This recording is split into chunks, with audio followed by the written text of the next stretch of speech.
السلام عليكم ومرحبا بكم.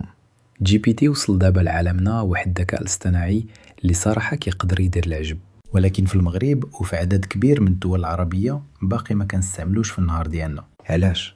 يمكن حيت مازال بزاف ما فاهمينوش مزيان، او كيبان لينا حاجة معقدة ومخصصة غير للخبراء، ولكن ثق بيا الامور اسهل بزاف من اللي كيتصور الناس. اليوم غادي نبسط لك كلشي خطوه بخطوه، وغادي تكتشف كيفاش تقدر تستافد منه بسهوله في حياتك اليوميه او خدمتك. جي بي تي ماشي غير شات، راه اداه خارقه تقدر تعاونك في كلشي. تكتب نصوص، تصايب فيديوهات، تولد كود، دير ملخصات، تخلق افكار مشاريع جديده، وكلشي في ثواني معدوده.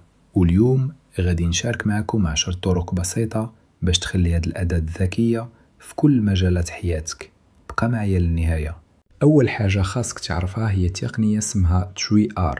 هاد الطريقة كتخليك تعطي تعليمات دقيقة لجي بي تي باش يعطيك أفضل نتيجة ممكنة. 3R كتعني Request Role Result، يعني الطلب، الدور والنتيجة. مثلا ما تقولش غير صايب ليا إيميل، شرح ليه هكا أنا مدير تسويق، كتب لي إيميل باش نقنع العملاء يشريو منتج جديد يكون جذاب ومقنع. تخيل غير بكلمات بسيطة جي بي تي يعطيك نتيجة دقيقة وكأنك كتخدم مع فريق محترف. باش تاخد أجوبة احترافية فعلا خاصك تعطي الجي بي تي شخصية.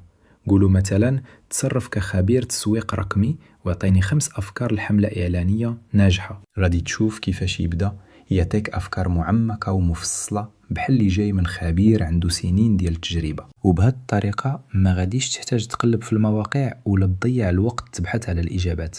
الخبير دابا معك في المحادثة. واحد من أقوى الحوايج في جي بي تي هو أنه يقدر يكون شريكك في الأفكار.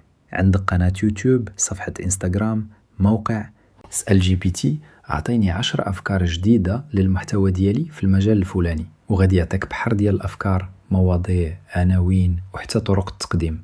كل مرة كتجلس قدام الشاشة وكتقول ما عرفت شنو ندير اليوم، جي بي تي حاضر يعطيك الإلهام في ثواني. عندك نص ولكن حاس به ناقص ولا بغيتي تخليه أكثر جاذبية واحترافية، أعطي النص لجي بي تي وطلب منه يحسنه، يصحح الأخطاء أو يعطيه نبرة معينة، مثلا نبرة رسمية أو ودية، ويقدر يبدل طريقة التعبير باش توصل رسالتك بشكل أقوى.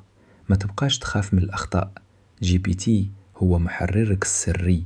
هاد النقطة غادي تفرح المبرمجين. جي بي تي يقدر يكتب لك مقاطع كود بسيطة، يشرح الأكواد المعقدة، أو حتى يساعدك تصلح خطأ في الكود ديالك بلا ما تقلب نص نهار في ستاك أوفرفلو. كنت غادي تضيع ساعات تحاول تفهم خطأ صغير، جي بي تي يشرح لك كل شيء في ثواني وبطريقة مفهومة. جي بي تي ماشي غير كيعطيك نصوص، راه ممكن يطلق معك العنان الإبداع. قول ليه أعطاني فكرة مشروع رقمي جديد، ولا خطة تسويق مبتكرة، ولا حتى سيناريو الفيديو يوتيوب بطريقة مشوقة. كتحس براسك بلا أفكار؟ خلي الإبداع يجي عندك. الفيديوهات ديالك ممكن تولي توصل لآلاف الناس غير بتغييرات بسيطة.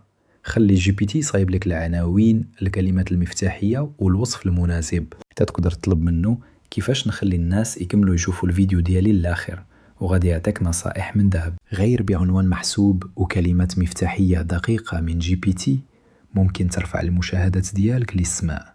كلنا عندنا داك النوع ديال الإيميلات اللي كيتعاودوا بزاف، للعملاء، للشركات أو حتى للردود اليومية. عوض ما تكتب من جديد كل مرة، خليه يصايب لك قوالب ثابتة، غير بدل الاسم أو التفاصيل الصغيرة وها أنت واجد. وفرت الوقت وكتبدو باحترافية. بغيتي تعرف المنافسين، الأسعار، طلب على منتج جديد، جي بي تي يقدر يجمع لك كل شيء في دقائق، يحلل السوق، يعطيك أفكار كيفاش تميز وحتى شنو خاصك تطور باش تتفوق عليهم. تخيل كل هاد المعلومات اللي كانت كتاخد منك أيام دابا ولات في كم دقيقة. عندك جدول طويل ولا أرقام كثيرة، خلي الجي بي تي يساعدك تحولهم لرسوم بيانية مفهومة وسهلة. هكا المعلومات تولي واضحة، خصوصا في العروض أو التقارير. بدل ما تغرق في الأرقام، خلي يصايب لك صور وملخصات بصرية تبان احترافية وتشد الانتباه. قبل ما نسالي، ملاحظة مهمة، جي بي تي أداة قوية بزاف، ولكن خاصك ديما تأكد من المعلومات اللي كيعطيك وما تشاركش مع معلوماتك الخاصة أو الحساسة. استعملوه بذكاء وغادي تشوفوا كيفاش غادي يبدل حياتكم وخدمتكم الأحسن.